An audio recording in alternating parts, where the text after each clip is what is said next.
Do you think Death Punch is a serious punch or it's a step beyond it? That's a great question. Blast. Do you think he was using his full power, or was he too focused on saving the Earth and saving the people rather than actually trying to erase Garo? The thing with when he's like in his gargoyle form and they're sitting at the table, was it a troll, or did he get so much backlash for that he's just like, all right, I'll give them what they want?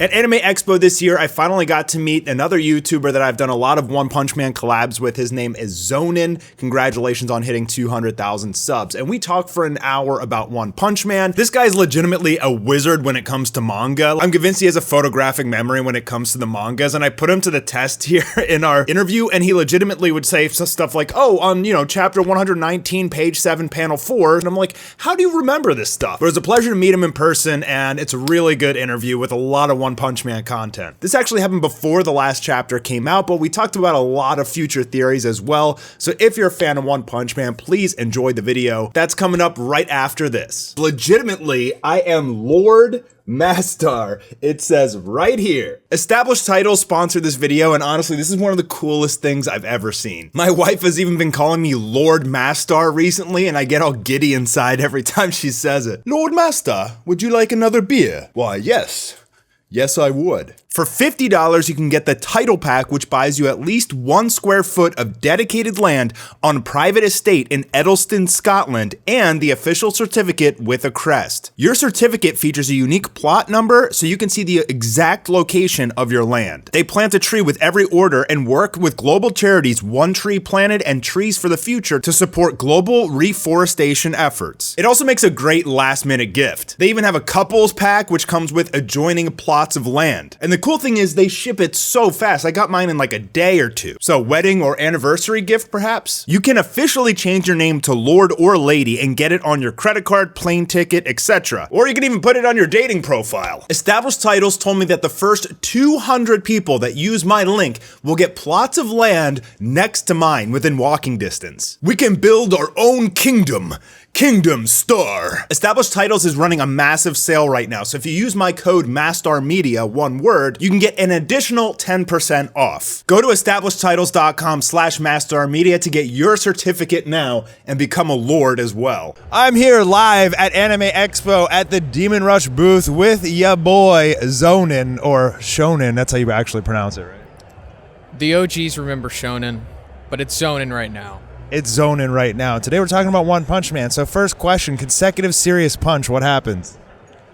Mutual assured destruction for Saitama and existence. I mean, he's not going to die, but like, if he were to do that to Garo, or, who knows, the chapter hasn't been released yet, 167 as we're recording this. But if he were to do that, it kind of has to happen in another place, because one serious punch, it like parted the entire sea, like when he hit Evil Natural. Yeah, and that, if it connected, that didn't even connect to anything. He literally just punched the air. Exactly. So if he punches the Earth, it very easily could blow either half of Earth up or potentially all of Earth. But I'm saying, but then against Boros, that was in the air as well, and that parted the clouds on like one portion of the Earth. So like consecutive, which there's no, direct number that we know how many punches he's throwing. If they were all serious, extrapolate that times whatever, 20, 50, 100 maybe, then yeah, I don't think the Earth can handle it. I mean, Blast even said that the Earth could barely just handle Garo's existence in general. And then him redirecting all of Garo's punches into the air, like the nuclear fission and the gravity knuckle.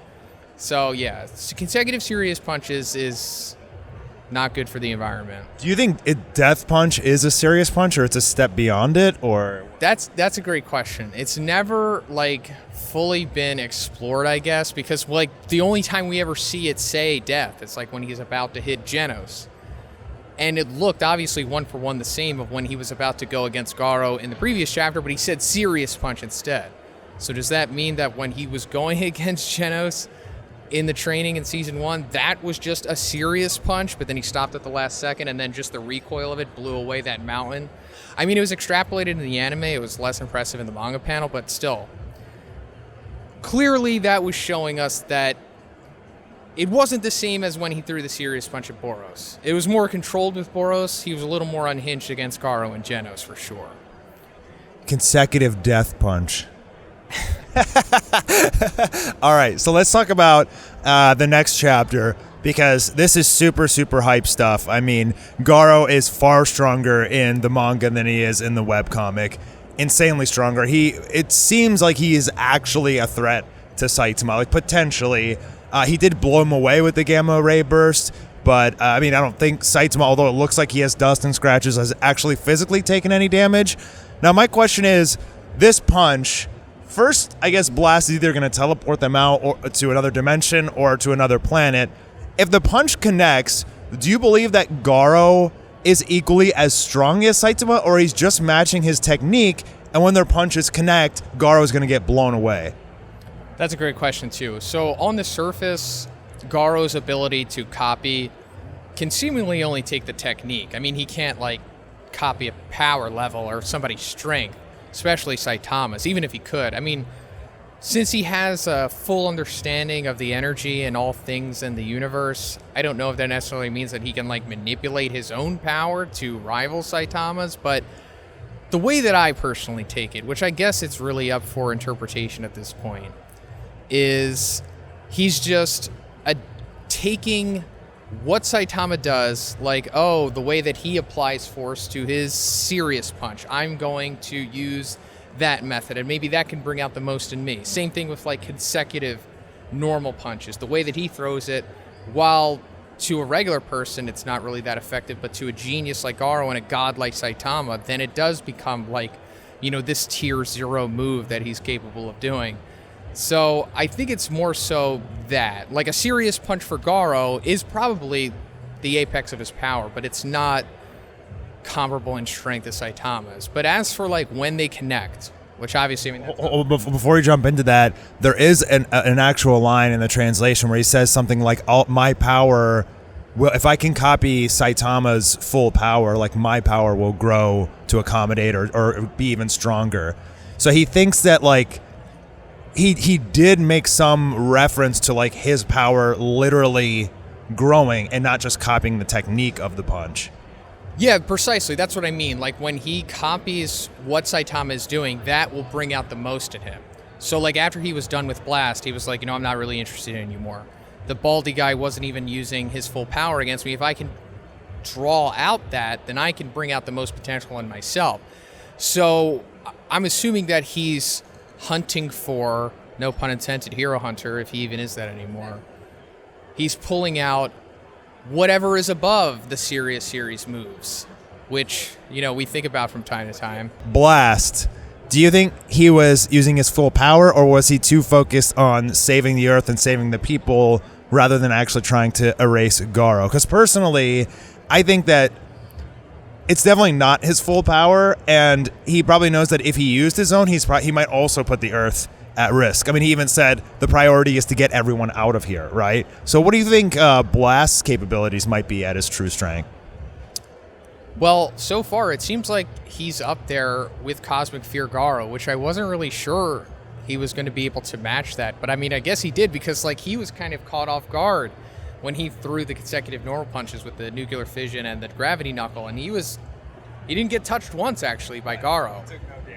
So, yeah, I definitely think that he was holding back. I mean, not defending himself, that probably took full effort. It wasn't like, you know, Saitama just going against Boros or something. Like, I think it's like, holy crap, you know, this is, like, a serious opponent for me. But, yes, I do think that he was holding, like he just wasn't automatically like, you know, here's my ultimate move. Because, yeah, for sure, he knows that he will put the Earth in danger as well. But also there could be the factor of him not wanting to reveal more abilities to Garo that he's just going to copy, because it took, like, what, a second for him to see the gravity knuckle. Then he was like, it's mine now. He's like, oh, okay. That's a really good point. So, like, maybe he does have, like, some sort of ultimate attack, but, like, he has to use it to both finish Garo, because if Garo lives and copies it, it could be, like, really, really bad, right? Exactly. And I mean, I don't think we've seen much from Blast at this point. I'm even surprised that we got to see the gravity knuckle and whatever the cannon move that he did. Dimension cannon? But, dude, the gravity knuckle didn't do anything. Like, Garo, he took all those punches, and it did no damage. I mean, I think thoughts was that the gravity knuckle and the dimension cannon literally were what were opening the gates and propelling Garo through those gates. So, like, he shoots the dimension cannon, Garo dodges it, but a gate opens, like, right above his head. You don't see the explosion. You don't even know what it does. Like, and then he's getting hit in the face with these gravity knuckles, but, like, what is it, just enhanced damage? Or is it, like, what is causing Garo to be sent into those portals? That's a good question, too. The way that I just saw it was, like, he shot the dimension cannon at Garo, which Garo said, oh, force transfer, which is like a really bizarre way of trying to describe that move, because force, I guess, could be considered energy. I actually didn't read the viz of this latest chapter. Did you read the official viz? Oh, because I'm curious to see... Yeah, at least a week. I'm curious to see what he says after he, like, jumps over the dimension cannon, because force transfer is such, like, an ambiguous way of describing that, and it could be taken in so many different directions, but Viz doesn't always translate it correctly either. Yeah, of course. Time to commit evil deeds or something like, instead of committing evil, it's like it's time to do dirty or bad deeds or something like that. So do you think that Murata and One this time around are going to change up, like, how this fight is going to go down? In particular, how was it Murata or One said he's never actually going to give Saitama a challenge? Do you think it's possible that we might actually get this challenge, and perhaps if Genos is actually dead, they are just trying to, like, end the series in this manner? No, I don't think so. There's no way. I mean, if they did, it would be bizarre. There is so much set up in this arc alone that hasn't been resolved, not even near resolved. I mean, we got the ninjas coming back to life, Phoenix Man, Drive Knight being set up. Sun and Moon Sword. Yeah, Sun and Moon Sword with Atomic Samurai. That's obviously not in the webcomic. No, I think it's only really the beginning. We're only finishing the first third of the series at this point. Like, once Garo is defeated, which he knows, spoilers, inevitably will be, then we're going to go into the second big part of the series, which is, like, the organization, Drive Knight, Mad Cyborg. And then the third part will be, wrapping it up with God and all that big reveal. So we're only kind of just really getting started right now. And I don't know if One said that he would never challenge Saitama or something. I read that somewhere, but I never saw it, like, for myself. Yeah, I mean, it was probably from the Trust Me Bro source, that guy. But me personally, I don't think he'll ever be truly challenged. It's mainly just us, the audience, being lulled into a false sense of security and thinking that he is, because, not everybody's hardcore into One Punch Man, and people reading the last chapter or the previous two have been like, whoa, Saitama, did he actually take damage? Did he actually get it blown away by that gamma ray burst? I mean, it's like, I know. No. I mean, it looks like he's all I mean, it looks badass, though. Like, he looks all bloody and pissed and scratched up, and you're like, damn, this is like what we've been waiting for forever. But I think, like, the next chapter might start and Saitama might just blow Garo away, and you're like, oh. I mean, especially with Genos being dead. Now, Saitama, when he's throwing that serious punch, has Genos' heart or core in his hand. So is he going to be one-hand fighting Garo this whole fight? Now that you mention it, that would be a great way to even the stakes. He's just holding it, making sure that it's not being destroyed, and so he's just bound to fight Garo with one hand, which, I don't know, maybe could be a mild challenge for him at this point, possibly. But also the core is important, because obviously that needs to stay intact. Actually, Chapter 93, I don't know what the viz is of that. Maybe it's Chapter 91 or something, or... no, they go two ahead, so it would be like Chapter 95 or something. When Kuseno is explaining Genos' new form, he says, you only have 10 seconds to use your full power. And after that, if you push it, your core will explode. And if your core explodes, then not even a cyborg like you can come back. So I think that was probably emphasized for a reason, to let us know, like, oh, Genos isn't dead, because the core is still intact. Like, yes, he's missing half of his head, and maybe that has some kind of ramifications or not, but it seems like the core is the most important thing for sure. Yeah, I don't think Genos will die. I mean, the only way they're going to actually kill him is if they do want to wrap up this series, and, like, just Blast sees how strong Saitama is, takes him to God, and they all go fight God, and, like, Murata's like, I'm burnt out, I just want to finish this. But I think it would be kind of bad. I mean, they do have so much more to explore. Although it did take forever to get to this arc, right? Like in the manga. I mean, a lot of it dragged like quite a bit, you know? Yeah, we've been here for 8 years, I think, in this arc, which is the longest I've ever experienced. I mean, One Piece arcs get pretty long, but I don't think any of them have been 8 years. I mean, obviously this is different. You know, the releases for the chapters were different back then. Sometimes it was monthly, sometimes it was bi-monthly, and now we're in this sweet spot of where it's like bi-weekly, and it's amazing. But it hasn't always been that consistent. So that's why another reason it took so long. And then there was hiatuses sometimes. You know, you remember we would get a chapter for like 3 months sometimes, and then they'd bring out like a big one. So I don't think he's burnt out. I don't think One is. I mean, they're still in their, well, One, he's still pretty young, I think. I think he's in his 30s still. Murata's in his 40s. So it's not like, you know, they're Togashis or Odas where they're like getting up there and they're getting towards the end of their careers. I think they're just entering their primes at this point. So I personally wouldn't worry about it ending anytime soon. Like, I think at minimum 10 years. Do you know how much money that like they make, or any idea, like compared, because it's not shown in Jump, right? They publish it independently, or, and so they own the license. So I guess everybody who sells One Punch merch, they get like a fee.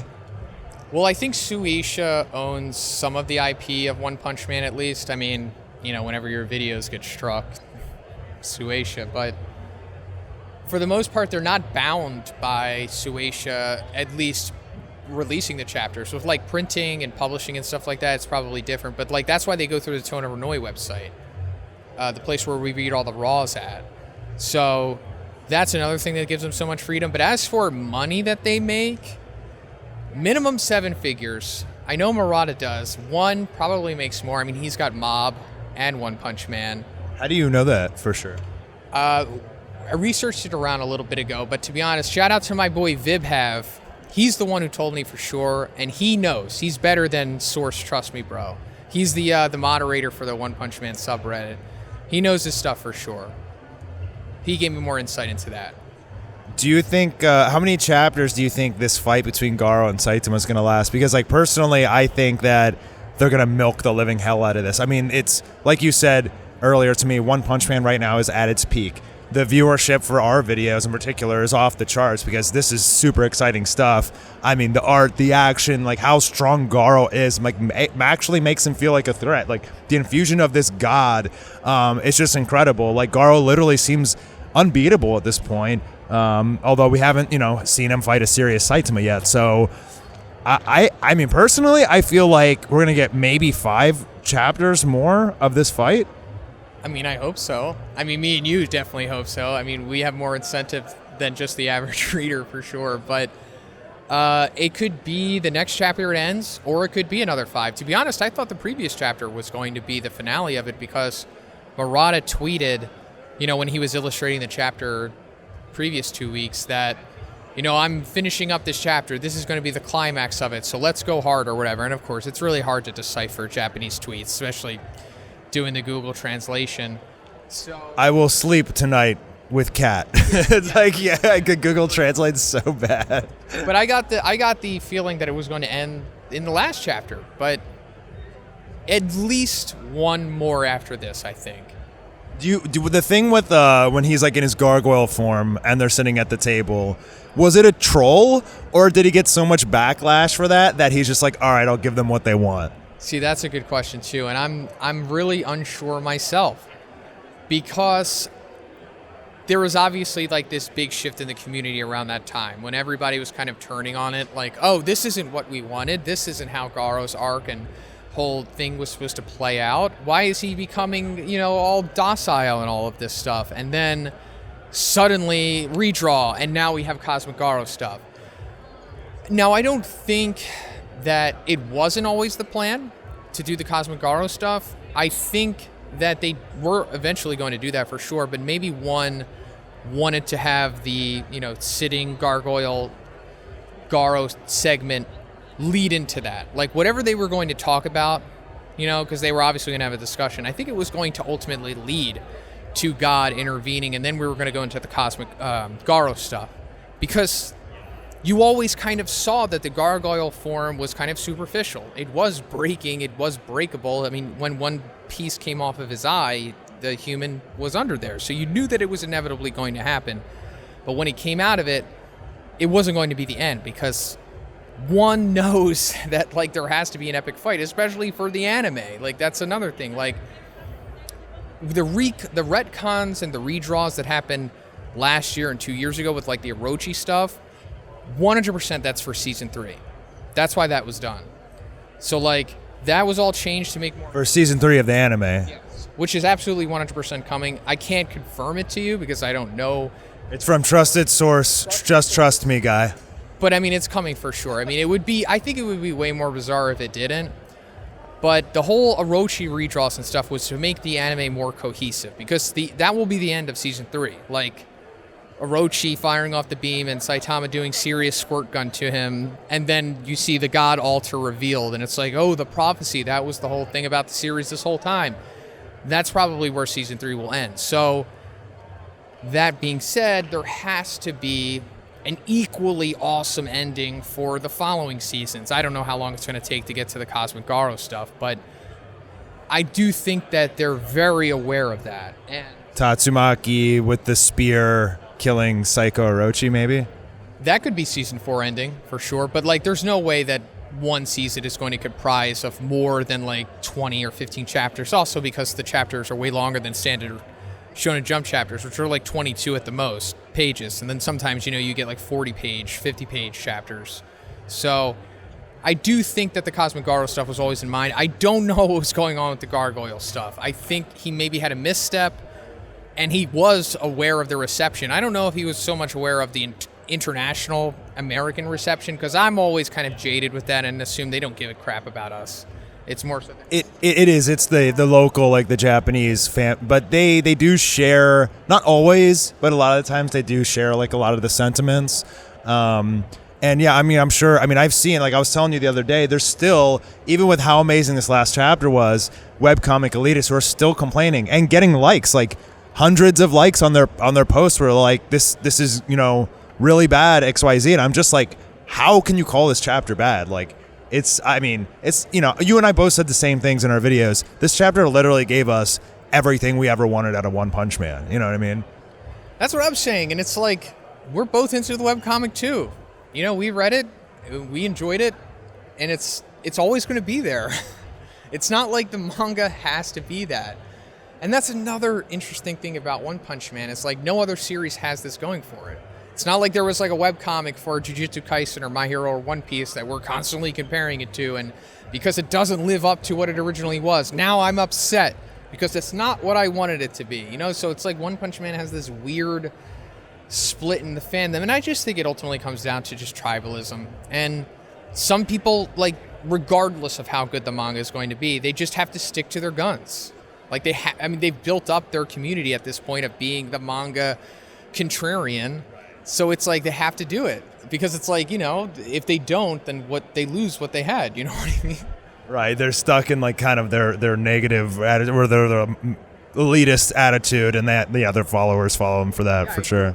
I built my brand of being the webcomic elitist and going against the manga, so I can't. I have to go down with the ship. Oh, come on, man. You can't. Dude, I don't know who you are. I don't care who you are. You can't in your right mind say this last chapter was bad in any respect. No, I mean, I get if they don't like it. I mean, everybody can't be on board with everything, but I feel that like I have a stricter scale of quality than most people, not because I'm like great or anything. I don't know, this is how I am, but a 10 out of 10 chapter is a big deal to me, and I truly genuinely think like the last 2 chapters have been 10 out of 10, not just for One Punch Man, just battle manga in general.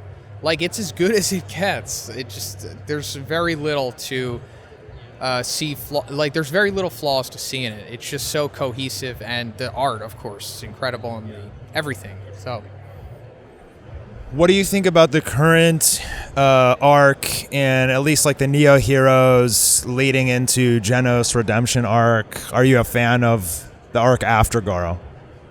Yes. Oh man, I'm looking forward to it so much, especially because it's going to be extrapolated in the manga.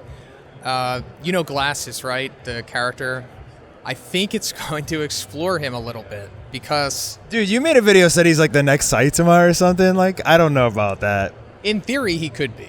He's on the same arc as him. He's doing the same thing. So in theory... Wait. So do you think he is basically like a version of Saitama from like when he was like starting to train his 3-year journey? Like, He's extremely similar. I mean, he has the tracksuit. He's doing the training. it looks like him too. It's kind of looking like him. So if he starts shedding hair, realistically, he's not going to be the next Saitama. I mean, Moomin Rider could do it too. Wait, didn't he get a power up? What did he get? I forgot. He got something lightning equipment, or he got one of the super suits, right? So the guy Excel from the Neo Heroes, it turns out that he was a big fan of Moomin Rider, and Moomin Rider actually inspired him to start his group called the Hunters, which eventually was assimilated by the Neo Heroes. And we see like this flashback of him talking to Moomin Rider, like, hey, revealing that you inspired us, but we know that you're not the strongest, but we also know that you're like 100% the most genuine hero in the series. I also think that is Moomin Rider's purpose in the series as well. There's, all these different places for people and what they represent, and Moomin Rider is like the true hero of the series. Like, he is 100% genuine. He'll fight anyone, anytime to save someone. And they realized that, and it inspired them, and they're like, hey, but you're weak. Let's just call it what it is. Take this suit, which was given to them by the Neo Heroes, a.k.a. the organization. That's just my theory, has been confirmed, but it will be. So he was given this power suit, and now he's easily S-class level, because as soon as it was revealed, he, uppercutted the demon. It was demon, not dragon? No, I mean, he was a super powerful demon, which seemed like he was a dragon. He was kind of like the lightning equivalent of Deep Sea King. I think that's maybe what the sequence was supposed to represent, like his Deep Sea King redemption. Yeah, he one-shot it. Yeah, it was Justice Uppercut, exploded him, just like anybody else would. And, it's eventually going to have a dark turn because the suit given to him was created by the organization. And ultimately, that's all going to blow up in their faces. And the Hero Association and Saitama or whoever else is going to have to clean it up for sure. Do you want to talk about, for one of your videos, I guess, why you think Drive Knight's actually the Mad Cyborg and not who he says is the actual... It's Beaufoy, right? Or Beaufoy's the actual... Well, Drive Knight says Beaufoy is the actual Metal Knight. Oh, no. He created the Mad Cyborg, and he's like, can't control him, but they're like building an army, right? That's what he said. So, it would take me so long to go into all of it. Just the video, I tried to be concise about it. It wound up being 30 minutes. But long story short, Drive Knight is the Mad Cyborg.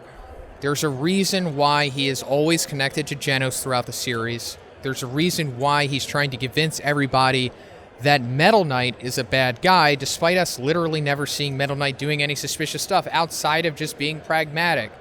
And it's because one is trying to confuse us. He wants us to side with side with Drive Knight and be against Metal Knight, and obviously it's working. If you go through the comments, it's so polarizing. So many people will be like, you're an idiot. Drive Knight is cool. He's not the Mad Cyborg. Metal Knight's the bad guy because that's what has been presented to us, and that's all I want to accept, and I get it. But Drive Knight is... Now, his backstory, it's really unknown at this point. And I'm just... More so than him being the Mad Cyborg, it's more goes into speculation about... I think he's telling the truth about what he says with Metal Knight creating the Mad Cyborg. But he is the actual cyborg. Yeah, but I think he is it. So wait, he needs Genos to help him destroy Beaufoy? He's just using Genos to be one of his pawns, essentially. It's kind of like what God is doing, but on a micro scale. And speaking of God, it all comes full circle. I think Drive Knight is a disciple of God. What? Okay, I gotta hear this. Okay, so he's not aware of it. Same way that Psychos wasn't aware of it. Psychos couldn't tell you, oh, it's God that gave me the power. I am the disciple of God. You know what I mean? When she saw the vision of him appear before her, she was like, it was like the surface of Jupiter. I was chosen by this godly power. But she didn't know it was like, oh, hey, it's this god character that looks like a raisin. You know, she's none the wiser. I'm pretty sure it's the same thing with Drive Knight. Because the backstory of the Mad Cyborg is, or at least what Kuseno told to Genos, is that something happened with a brain transplant or something. There was some kind of mishap, and when the brain was being transferred to the cyborg body or something, and then he went berserk, went out, destroyed Genos' town and whatever. I'm assuming that when Bufoy was creating the Mad Cyborg, it's possible that Drive Knight is his son, and if something happened, then he was trying to keep him alive, so that's why he wound up transferring him to a cyborg body. But I think when it was happening, and the thing that caused the mishap with the brain and the malfunction was God's intervention. He came to him just like how we see him come to Tatsumaki, Garo, a My Mask. That hasn't been confirmed, but I'm pretty sure the blast that we saw interacting with My Mask in his flashback was God for sure. And that's why My Mask is a monster now, because he accepted God's influence. He accepted his power when he thought he was accepting Blast's help. That might be possible. I think you also might be reaching quite a bit. Like, I don't know if I agree with the God granting. I mean, we don't even know that he can grant a cyborg's power, right? Like, or even androids or just like pure robots. Like, there's no confirmation that he could do something like that. They're not flesh and blood, right? To a degree they are. I mean, I don't think he's like literally giving him like a power up the way that he gives to Garo, but I think he's just more so altering him to be his servant. Because there's a motive for Drive Knight doing what he's doing, right? What he explains to Second Gar with Metal Knight about how he wants to take over the Hero Association. He wants to use their infrastructure, to use all of their systems, use his army to essentially take over the world and just control it. I mean, that's ultimately what it comes down to. And when Second Gar asks him, like, you know, why would Metal Knight want to do that? He literally says, because he's a bad guy. That's it. And then it's like ... And then Second Gar is like skeptical, as he should be. But this is all just for the goal of God. God invented the monster system. Like, in my opinion, people become monsters because of God. Yeah, we talked about this before, and how ultimately if Saitama destroys God, he may lose his powers. And it's possible that, I mean, this is all theory, but it's possible that every person who has powers is because of God, or maybe just only monsters. Obviously people like Child Emperor will probably remain normal, but like at least half the S-Class are like definitely like mutations of some sort, right? Well, see, that's the thing. When we originally talked about that a couple years ago, I didn't have all the information yet, or I didn't have as much as I do now because not enough was revealed. But I don't think Saitama is a product of monsters or God or anything. He's like 100% human. Like the limiter, that is like something that God made as well. I'm pretty sure they did. I mean, Dr. Genus literally tells us that he was.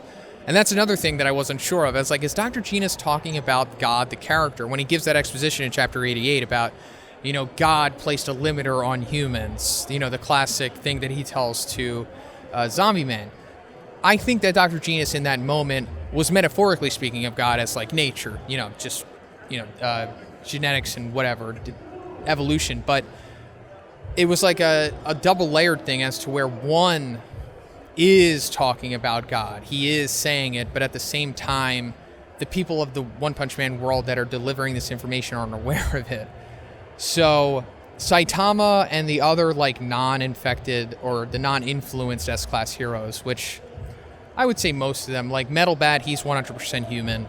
I think probably Darkshine is somewhat of a monster, like his transformation. So ultimately, monsters are a result of God's influence on humanity, and he does this by infecting food and water.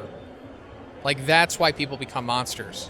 Where'd you come up with that? Okay, so in the redraw for chapter 115, like I was talking about earlier with how that's going to be the ending for season 3, with us showing the Orochi prophecy and everything, when you look at it, you see the people giving offers to God.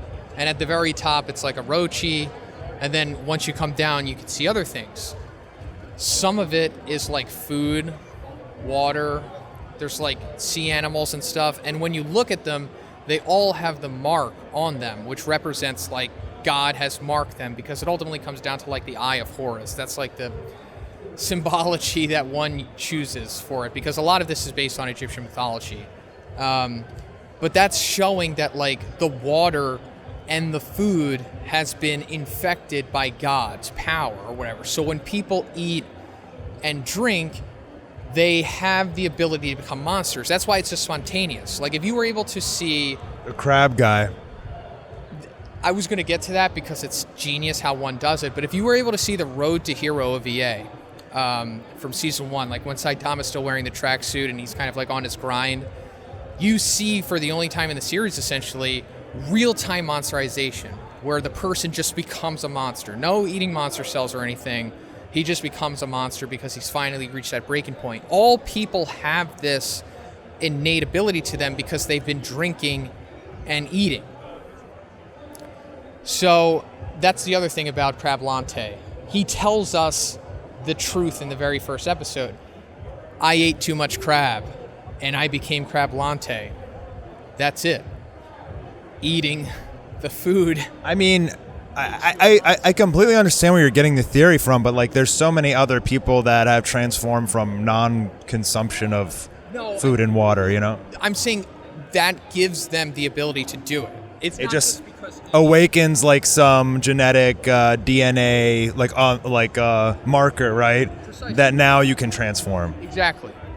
But do you think like literally everyone on Earth then essentially has, or it's only like certain foods have this enzyme in it, or what?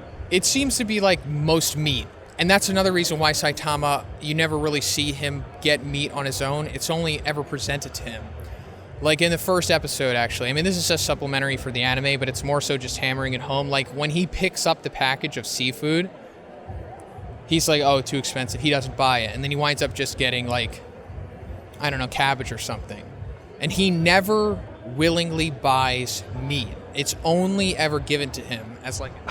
I mean, dude, this is a theory, bro. I mean, I know, okay. I really want to see, like, if you're right on this, I mean, you're an actual legend.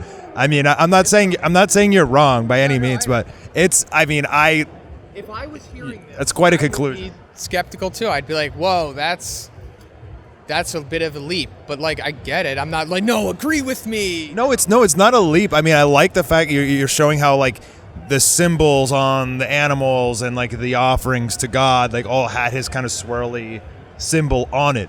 But why would they be feeding? I mean, was Orochi? So you think Orochi was granted power by God then? I don't like the Orochi that we see. I think was an inevitability. Eventually, one day, there will be a person that has the potential to become that specific monster. Because obviously, it took like full monsterization, like 100% or something. It took a very long time for Psychos to make Orochi. She explains it in detail how it worked. Not everybody she went through countless people. They would get as strong as Dragon, and then they would die. So what that theory is basically telling us is that eventually there will be someone who has the potential to become what Orochi looks like. I mean, it's not like it was guaranteed to happen, but whoever drew the mural was given the information by God to put it on there because it will eventually happen because of the way that he set the system up. If I make it so that there's humans that can become monsters in general, 10 years, 100 years, 1,000 years down the line, this individual will be born and they will be strong enough to resurrect me to the earth. So that's what that is. But why would he need to like kind of infect or monsterize all this food and monsters and then have it offered back to himself? Because that's the only thing that he can really do at this point. He's like trapped. He's like sealed in another dimension at this point. So he can only influence humanity the way that we've seen him so far because he can't tangibly react with it yet. So he has to go through this whole elaborate system in order to make sure that he comes back. And, you know, we don't know all the details yet. Why is there this altar? Why does he need this and that? I mean, it ultimately comes down to it's battle manga, and it needs to have progression and stakes, and it needs to get to a point. But this is just all ultimately God's game to bring him back, so that he can just, typical villain end of series stuff. I mean, yeah, obviously there's a lot of these questions that are going to be answered, like, eventually. I think it's pretty obvious that the seal, the barrier, as Blast said, is his doing and his team that's out there in space, right? So that's a really good question, too. I don't know if it was, like, literally Blast and his Boros buddy and the elf and the lion that did it. I think they're keeping the guard. Like, think about Game of Thrones. You're familiar? The Night's Watch. I think it's kind of like that. Jon Snow and all of them didn't build the wall, but their ancestors did. I think it's like that with Blast and his team. Their ancestors, or whoever started their team, which we'll just call the Saints for now. Maybe it's going to be revealed to be that or not. I don't know. They're the ones that sealed God. They're the seal masters that were able to do it. And then they made sure so that there was this team that would always come after them to make sure that this guy was sealed. Well, but wait, let me stop you. I mean, like, why? Where do you get that from? Like, why don't you think it's Blast? Because it goes all the way back to Egyptian times, unless you just assume that Blast is over 1,000 years old. He's visibly aged. I mean, he didn't. That's true, and he didn't. He didn't create the cubes, but he's been going around picking them up. So something like a really, really, really long time ago must have sealed God and laid the cubes around. Exactly, because while it's not directly told to us that this is the case, in Chapter 119 of the webcomic, when Saitama randomly meets those guys, the knight-looking dudes, and he goes around, with the dragon bone, and he winds up defeating the cruel dragon, the exposition that we get at that point essentially tells us what Blast is doing without telling us that it is Blast who's doing it. So that's when we kind of get the insight into, like, oh, this is like an old thing, and it's being passed down from generation to generation. And also we see the hieroglyphics. Obviously, they're very old, meaning that this goes back to a very long time. On the, volume 21 or volume 22, whatever, table of contents, we see the room underneath the Monster Association, like when it's cut out, oh, there's Egyptian iconography there. That indicates, oh, very, very old. This goes back a very long time. So like pyramids and everything, yeah. Okay, what anything else? Just to finish that off. Also, when Sairochi is talking to Tatsumaki after she receives the power of God, and she reveals, like, oh, I'll use this power of absorbing, flesh and individuals and whatnot to become a single thought entity. I'll absorb everyone on Earth, and then I'll become the Earth itself. And Tatsumaki's like, that's stupid. Why'd you want to become that? And she's like, well, you're the one who's stupid. It's been like this since the beginning. And after she says that, we see a panel of, like, Adam and Eve taking the apple from the tree, and it's being handed to them by, like, the god serpent thing. So that's, obviously playing on the Adam and Eve story from the Bible, but it's also telling us that, like, God has been doing that since essentially, like, the beginning of, like, current civilization, I guess. So he could potentially be like the devil. I mean, he quite literally is. He's like cosmic Satan, essentially. Cosmic Satan. I like that. Well, what if there's, so that would leave, room for potentially, if he is the cosmic devil, there could be a cosmic, like, good god out there, potentially that's Saitama, or gave Saitama his powers to stop him, right? Because somebody had to seal the cosmic devil, so, it could be multiple gods out there, right? Well, it depends on how closely one is going off of the myth of Osiris, which is where, like, the bulk of this story comes from. Like, in Egyptian mythology, the god Osiris was sealed and put into, like, a coffin, and that was cut into individual pieces, and it was spread out into the Nile. So that's why we get those cubes, and they all make up a fragment of God. So there was, Osiris did have the brother Set, which is the one that chopped him up. So there could be a Set out there that was originally doing it. But, I mean, that's even more speculation than what I've already been going into. There's literally no evidence for that at all. But, it goes back to just the sun versus the moon. God is the moon. Obviously, Saitama is the sun. He's based off of Ra.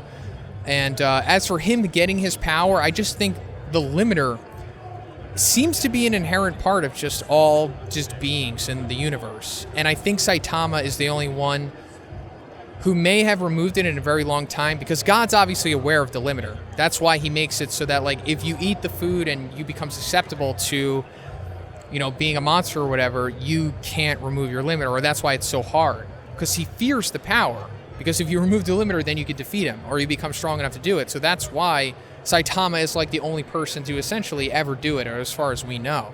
So I think all of his power is 100% of his doing. There's never, at least in my opinion, going to be a reveal where it's like, you're this strong because of the prophecy, or you're Joy Boy, you know, Saitama. I don't think that's ever going to happen. It's all like his own doing, no strings attached. Okay, well, we'll have to find out in 27 years, probably. Maybe 30. Okay. Thanks for joining us today, guys. I'm Mastar. This is Shonen, and we'll see you soon for some more videos. Peace.